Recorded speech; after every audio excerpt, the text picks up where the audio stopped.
प्रभु, मैं आपको वहां तक ले जा सकता हूँ, आप बस मेरे पीछे पीछे आइए।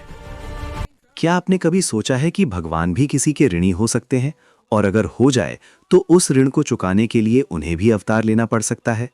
ये कथा है वनवास के दिनों की। एक दिन घने जंगल में चलते चलते माता सीता को बहुत तेज प्यास लगी। चारों ओर नजर दौड़ाने पर श्री राम को दूर दूर तक केवल जंगल ही जंगल दिखाई दे रहा था, ना कोई नदी, ना कोई तालाब। तब श्री राम ने वनदेवी से प्रार्थना की, हे वनदेवी, यदि आसपास कहीं जल है तो कृपा कर हमें वहां तक पहुंचाने का मार्ग दिखाइए। इतना कहते ही अचानक एक सुंदर मोर वहां आ पहुंचा।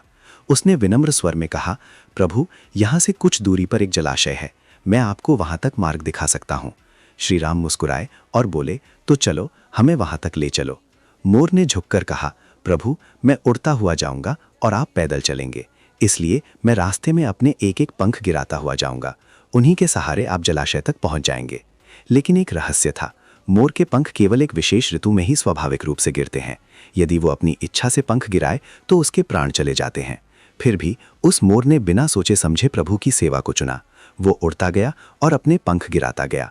श्री राम और माता सीता उन्हीं पंखों के सहारे जलाशय तक पहुंच गए। परंतु जब तक वे पहुंचे, मोर अपने अंतिम क्षणों में था। मरते समय उसके मन में बस एक ही भाव था, मैं कितना भाग्यशाली हूं जिसने जगत की प्यास बुझाने वाले प्रभु की प्यास बुझाई। तभी श्री राम उसके पास आए और बोले, तुमने मेरे लिए अपने प्राणों का त्याग किया है, तुम्हारा ये ऋण मैं अवश्य चुकाऊंगा। अगले जन्म में तुम्हारे पंख को अपने मस्तक पर धारण करूंगा। और यही कारण है कि श्री कृष्ण अवतार में भगवान ने अपने मुकुट में मोर पंख धारण किया।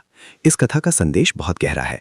जब भगवान भी किसी के उपकार का ऋण चुकाने के लिए जन्म लेते हैं तो हम मनुष्य ना जाने कितने ऋणानुबंधों से बंधे हैं। अगर आप सनातनी हैं तो इस वीडियो को शेयर जरूर करना।